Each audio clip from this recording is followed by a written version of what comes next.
Hi all, അസ്സലാമലൈക്കും. Welcome back to Silna's kitchen. ഇന്നത്തെ recipe നല്ല വെറൈറ്റി ടേസ്റ്റി ആയിട്ടുള്ള ഒരു അടിപൊളി ഈവനിങ് സ്നാക്സിന്റെ റെസിപ്പിയാണ്. എണ്ണയും ഓയിലും ഒന്നും തന്നെ യൂസ് ചെയ്യാതെ നല്ല ടേസ്റ്റി ആയിട്ടുള്ള ഒരു അടിപൊളി വിഭവമാണ്.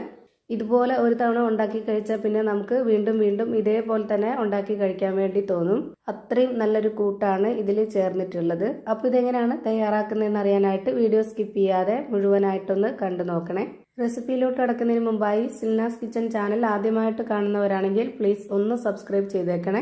ഒപ്പം തന്നെ ഈ വീഡിയോസ് നിങ്ങൾക്ക് ഇഷ്ടപ്പെടുകയാണെങ്കിൽ ഒരു ലൈക്ക് ചെയ്ത് ഷെയർ ചെയ്ത് സപ്പോർട്ട് ചെയ്യാനും മറക്കരുത്. ഇനി നമുക്കിത് എങ്ങനെയാണ് തയ്യാറാക്കുന്നതെന്ന് നോക്കാം.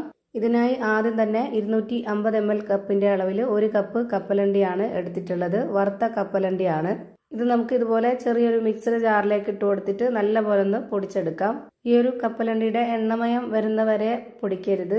ഇപ്പൊ ഞാനിവിടെ പൊടിച്ചെടുത്തിട്ടുണ്ട്. ഇത് ഞാനൊരു ബൗളിലേക്ക് ഇട്ട് കൊടുക്കുകയാണ്. ഇനി ഇതിലേക്ക് വേണ്ടത് തേങ്ങയാണ്.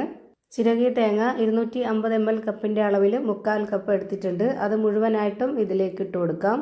ഇതിലേക്ക് ഫ്ലേവറിന് വേണ്ടിയിട്ട് ഏലക്കായ പൊടിയോ അല്ലെങ്കിൽ ഏലക്കായോ ഇട്ട് കൊടുക്കണമെന്നുള്ളവർക്ക് അങ്ങനെ ഇട്ട് കൊടുക്കാവുന്നതാണ്. ഞാനിവിടെ കപ്പലണ്ടി മിക്സ്ഡ് ജാറിലേക്ക് ഇട്ടപ്പോൾ അതിൻ്റെ കൂടെ 2 ഏലക്കയും കൂടെ ഇട്ട് കൊടുത്തിരുന്നു. അത് ഞാൻ കാണിക്കാൻ വിട്ടുപോയതാണ്.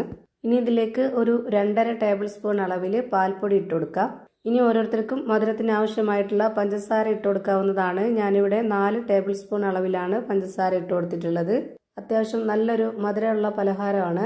ഈ മധുരത്തിനെ ബാലൻസ് ചെയ്യാനായിട്ട് ഒരു നുള്ളു ഉപ്പും കൂടെ ഇട്ട് കൊടുക്കുക. ഞാനിപ്പോൾ ഇതിൽ ഇട്ട് കൊടുക്കുന്നില്ല. കാര്യം ഈ ഒരു കപ്പലണ്ടിക്ക് നല്ല ഉപ്പുള്ള കപ്പലണ്ടിയാണ്, അതുകൊണ്ടാണ് ഇട്ട് കൊടുക്കാത്തത്.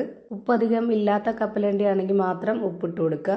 ഇനി അടുത്തതായിട്ട് വറുത്ത റവയാണ് വേണ്ടത്. ഞാനിവിടെ 250 ml കപ്പിന്റെ അളവിൽ 1 കപ്പ് റവ ഇതിലേക്ക് ഇട്ട് കൊടുക്കുന്നുണ്ട്. ഈ പലഹാരത്തിന് റവ എടുക്കുമ്പോൾ വറുത്ത റവ തന്നെ എടുക്കാൻ വേണ്ടി നോക്കുക. എങ്കിലേ കറക്റ്റ് പരുവത്തിലും ടേസ്റ്റിലൊക്കെ കിട്ടുള്ളൂ. ഇനി ഞാൻ ഇതിലേക്ക് 2.5 ടേബിൾ സ്പൂണോളം നെയ്യാണ് ഒഴിച്ചു കൊടുക്കുന്നത്. നല്ലൊരു മണമൊക്കെ ആയിരിക്കും ഈ പലഹാരത്തിന്. ഇനി വേണ്ടത് ലൈറ്റ് ആയിട്ടുള്ള ചൂടുള്ള പാലാണ്. 250 ml കപ്പിന്റെ അളവിൽ 1/4 കപ്പോളം പാലൊഴിച്ചു കൊടുക്കുന്നുണ്ട്. വെള്ളം ചേർക്കാത്ത നല്ല കട്ടിയായിട്ടുള്ള പാലൊഴിച്ചു കൊടുക്കുക. ഇനി ഇതെല്ലാം കൂടെ കൈവച്ച് നന്നായിട്ടൊന്ന് മിക്സ് ചെയ്തിട്ടെടുക്കാം. ഈ റവ നല്ല പോലെ ഒന്ന് കുതിർന്ന് കിട്ടണം. അതിന് വേണ്ടിയിട്ട് നമുക്ക് ഇതൊന്ന് റെസ്റ്റ് ചെയ്യാനായിട്ട് മാറ്റി വയ്ക്കാം. ഇപ്പം ഇത് കുറച്ച് ലൂസായിട്ടാണ് ഇരിക്കുന്നത്. അപ്പോൾ കുറച്ച് കഴിഞ്ഞാൽ ഇത് നന്നായിട്ട് കറക്റ്റ് പരുവത്തിന് ടൈറ്റായിട്ട് കിട്ടും. അങ്ങനെ ഞാനിവിടെ 30 മിനിറ്റ് റെസ്റ്റ് ചെയ്യാനായിട്ട് മാറ്റി വെച്ചിട്ടുണ്ട്. 30 മിനിറ്റിന് ശേഷം ഇത് തുറന്ന് നോക്കിയിട്ട് ഇതുപോലെ മാവ് നമുക്ക് കൈകൊണ്ടൊന്ന് എടുത്ത് നോക്കുക. ഇതുപോലെ കറക്റ്റ് ഏത് ഷേപ്പിലാണോ നമുക്ക് റെഡിയാക്കി എടുക്കേണ്ടത് ആ ഷേപ്പിൽ നമുക്ക് കിട്ടും.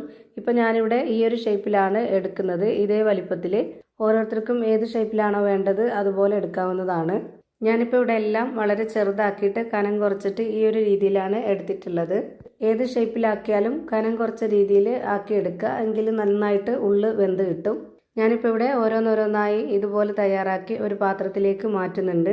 ഇനി ഇതെല്ലാം ആവിയിലാണ് വേവിച്ചെടുക്കുന്നത്. ഞാനിവിടെ ഇതുപോലൊരു കടായി എടുത്തിട്ട് അതിൽ കുറച്ച് വെള്ളം ഒഴിച്ചതിന് ശേഷം അതിലൊരു റിങ് ഇറക്കി വെച്ച് കൊടുത്തിട്ടുണ്ട്. എന്നിട്ട് ഒരു പ്ലേറ്റിലാണ് ഇതെല്ലാം അടുക്കി വെച്ച് കൊടുത്തിട്ട് അതുകൂടി ഇതിൻ്റെ ഉള്ളിലേക്ക് വെച്ച് കൊടുക്കുന്നുണ്ട്. എന്നിട്ട് ഇതിൻ്റെ അടപ്പെടുത്തിട്ടൊന്ന് അടച്ചു വെച്ച് കൊടുക്കാം. അതിൻ്റെ ഹോൾ ഭാഗത്ത് പേപ്പർ തിരികെ വെച്ച് കൊടുക്കുന്നുണ്ട്, എയർ ടൈറ്റ് ആയിട്ടിരിക്കാനാണ്. ഒരുപാട് സമയം തൊട്ട് വേവിക്കേണ്ട ആവശ്യമില്ല. ഒരു 10-20 മിനിറ്റ് നേരം ലോ ഫ്ലെയിമിലിട്ടിട്ട് വേവിച്ചെടുത്താൽ മതി. ഇപ്പോൾ ഇതാ നല്ല ടേസ്റ്റി ആയിട്ടുള്ള ഒരു അടിപൊളി വെറൈറ്റി പലഹാരം റെഡിയായി കിട്ടി.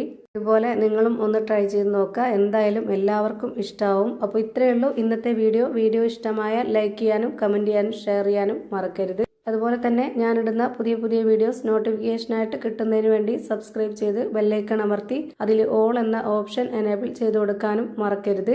പുതിയൊരു വീഡിയോയുമായി വീണ്ടും വരും. Thank you for watching.